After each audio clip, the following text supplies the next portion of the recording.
अरे संतों ने फरमाया है कि नाम के तुल्य कोई चीज़ नहीं है, संसार के पदार्थ तुम्हारा साथ देने वाले नहीं हैं। क्या इस दुनिया में से लेके आए थे, क्या तुम लेके जाओगे? खाली हाथ आए थे, खाली हाथ जब जाना है। आज तक कोई भी ऐसा यहाँ आया नहीं जो कुछ यहाँ से लेके गया हो। फिर हमारी कहाँ गिनती है? किस लिए ये चीज़ें इकट्ठी कर कर के हम क्या कर लेंगे? अगर ये सोचते हो तो मैं कोई याद करेगा? मैं कहता हूँ 4 दिन छिप के देख लो, 5वें दिन सब भूल जाएंगे तुम्हें। 4 दिन जाके देख लेना घर से, 2-4 दिन कोई याद करेंगे, कोई फिर बाद में ये भी नहीं पूछेगा कहाँ गया, क्या हुआ। ये इंसान की कीमत और कदर है, लेकिन जहाँ इसकी कदर होती है उसको भूल जाता है। इंसान कदर वो पाता है जो भक्ति करता है। और वो भक्ति ये ना सोचियो कि गुरु के यहाँ भक्ति होती है। भक्ति अपने घरों में किया करो। प्रथम भक्ति अपने माँ बाप की सेवा किया करो। जो अपने माँ बाप की सेवा करता है, उनको मीठा बोलता है, अच्छा उनका ख्याल रखता है, दुख में, दर्द में, पीड़ा में, बीमारी में, रोग में दवा दारू करता है, मीठा बोलता है, अच्छा बोलता है, उनके दिल की बात सुन लेता है, वो खुश हो जाते हैं। खुश होकर वो आशीर्वाद देते हैं। पितृ और मातृ भक्ति है। जो पितृ और मातृ भक्ति नहीं करता, अपने माँ बाप को जो इज्जत कदर नहीं देता, वो हमारे से कुछ नहीं पाएगा। यहाँ पे आओ या ना आओ, बेशक ना आया कर। लेकिन हमारा पहला नियम यही है कि अपने घर में सीखो। माँ बाप की, सास ससुर की सेवा करो, वो करते नहीं हो। दूसरी चीज़ है, गृहस्थी वाले लोगों अपने बच्चों का ख्याल किया करो।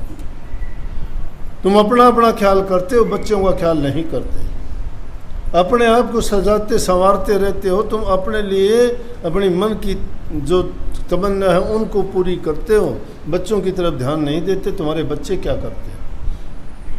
बल्कि उनका सहयोग करते हो। वो अगर गलत चलते हैं तो उनके बारे में दूसरा तुम्हें कुछ कहता है कि तुम्हारा बच्चा ऐसा है, तो तुम उससे झगड़ा करते हो, बच्चे को नहीं समझाते। तो फिर तो हालात बिगड़ती चली जाएंगी, घर में अशांति हो जाएगी। जिस घर में अशांति है वहाँ भक्ति कहाँ से होगी? तो घरों में प्रेम कायम करो, बच्चों को अच्छी शिक्षा दो। दूसरी चीज़, सत्संगों में जाते हो तो गुरु भक्ति की सेवा है। वहाँ पे गुरु भक्ति है क्या? गुरु जो कहता है वह करते चलो। गुरु जानता है तुम्हारे लिए क्या हितकर है, किस में तुम्हारी भलाई है। हम नहीं जानते। कोई सीधा ये जानता हो मैं भक्ति करके पार उतर जाऊंगा, वो पार उतरने का रास्ता ये नहीं है। अगर लोहे को कोई चीज़ बनाना है, किसी मिट्टी का बर्तन बनाना है, पहले उस मिट्टी को पानी डाल के उसको पीटा जाता है, फिर मथा जाता है, फिर रगड़ा जाता है, फिर कहीं उसमें बर्तन बनाने का काम किया जाता है। जब कहीं जाके तो उससे पहले अपने आप को इस लायक बनाना पड़ता है। गुरु जानता है कि हमारी क्या कमी है और किस काम से हमारा उद्धार और कल्याण होगा। प्रथम है सेवा करना सीखना, नंबर 2 है वाणी से मीठा बोलना, तीसरा है एक दूसरे के प्रति अच्छी भावना रखना, चौथी चीज़ है अपने मन में कभी भी नकारात्मक विचारों को जगह नहीं देना। अगर तुमने अपने विचार खराब कर लिए नहीं सुधरोगे। चौथी चीज़ है संगत अच्छी करना। पांचवी चीज़ है अपने खान पान का ख्याल रखना, सात्विक भोजन। ये चीज़ें अगर तुम्हारे जीवन में हैं तो भक्ति करना मुश्किल है ही नहीं, बहुत आसान है, बहुत आसान है। दुनिया हंसेगी, कोई कुछ का कुछ भी कहेगा, तुम्हारे ऊपर झूठी सच्ची बातें भी लगा देंगे, बहुत ज़्यादा पता नहीं क्या क्या बमंड कर देंगे। लेकिन अगर तुम सच्चे हो, सच्चा आदमी कभी परम नहीं कहता मैं सच्चा हूँ, और झूठ कभी ये नहीं कहता मैं झूठा हूँ। झूठ कभी नहीं कहती मैं झूठा हूँ, और सत्य कभी नहीं कहती मैं सत्य हूँ। बोलो, इस संसार में फैसला ये है सीधा। तो सत्य को प्रमाण देने की जरूरत नहीं, सत्य अपने आप अपना प्रमाण साबित करती है। जब सत्य के मार्ग पर चलते हो वो सत्य नाम है। जिस सत्य की खोज में निकले हो वो सत्संग है। सतगुरु जो सत्य का उपदेश देता है, सत्य मार्ग पर ले जाता है, तुम्हें सही रास्ता दिखाता हो, सत्य का बड़ा महत्व है। वही सत्य है, सत्य के सहारे चलते हो। सत्य नहीं हो तो कहते हो सत्य निकल गया शरीर का, सत्य निकल गया। सत्य को निकलने ना दो, सत्य पर कायम रहो, सत्य पर रुको। बाजी लगेगी तब, जब तन मन की बाजी लगेगी, नहीं तो तन मन की क्या बाजी लगानी है। जब खान पान में मस्त हो, दुनियादारी की चीज़ों में मस्त हो, गुरु को और भक्ति को तो पीठ दिखा दी हमने। कहाँ गुरुमुख हो?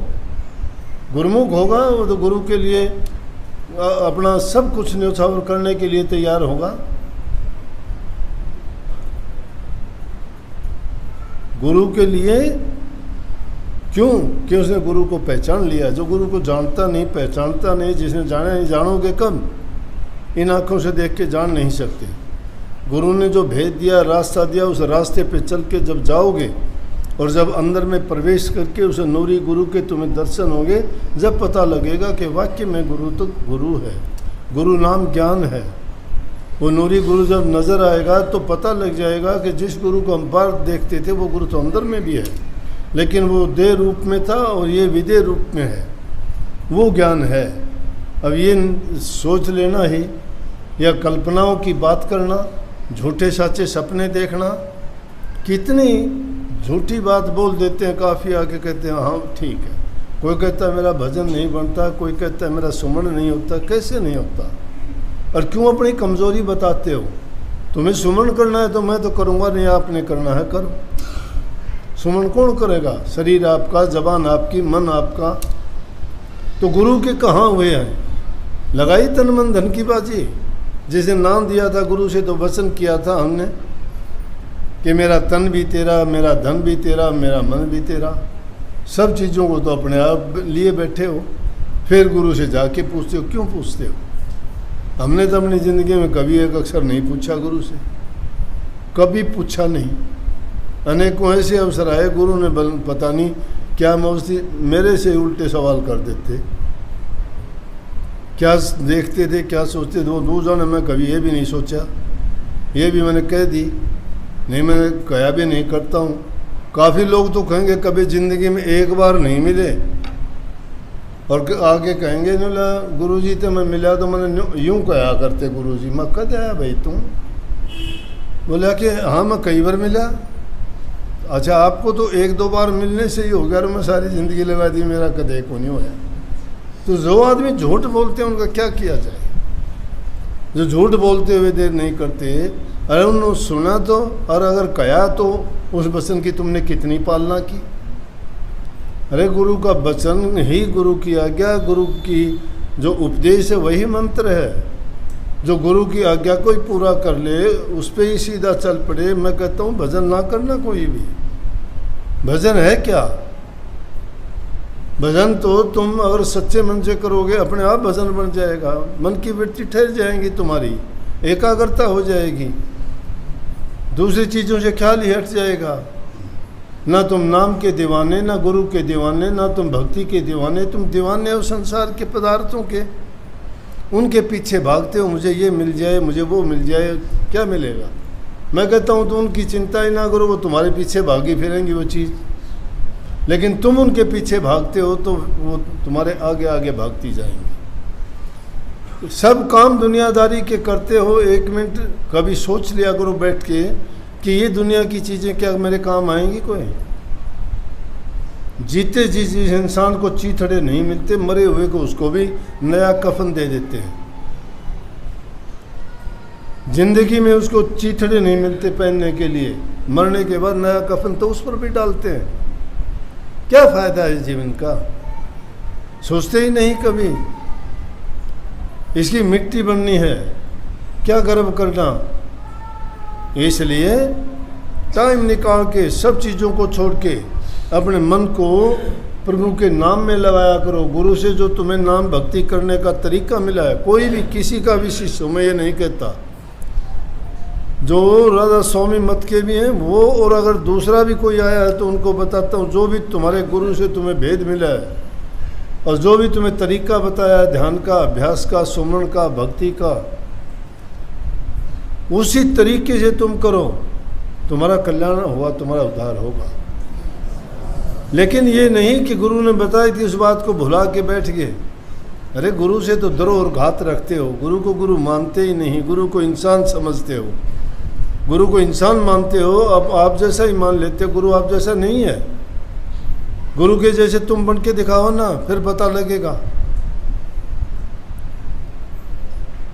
किसी पेड़ की छाया में बैठने से तुम पेड़ नहीं बन जाते, पेड़ तुम्हें छाया देता है। जिसने तुम्हें बड़ा बनाया है ना, जिसने तुम्हें बड़ा बनाया है, तुम उनके आगे बड़े ना बनो। परमात्मा ने बनाया है बड़ा तुम्हें, गुरु ने बनाया तुम्हें बड़ा, और उनके आगे बड़ा बनना चाहते हो, कैसे बन जाओगे?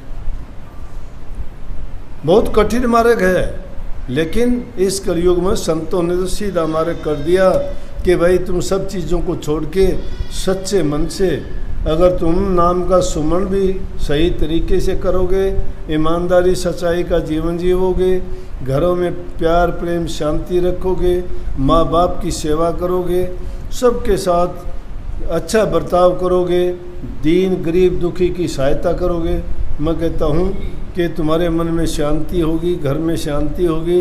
जहाँ घर में शांति है, मन में शांति है, अपने आप भक्ति के मार्ग पर आगे बढ़ते चले जाओगे। कोई भी आप रुकावट आपका रास्ता नहीं रोक पाएगी। सबको बहुत बहुत आशीर्वाद। राधा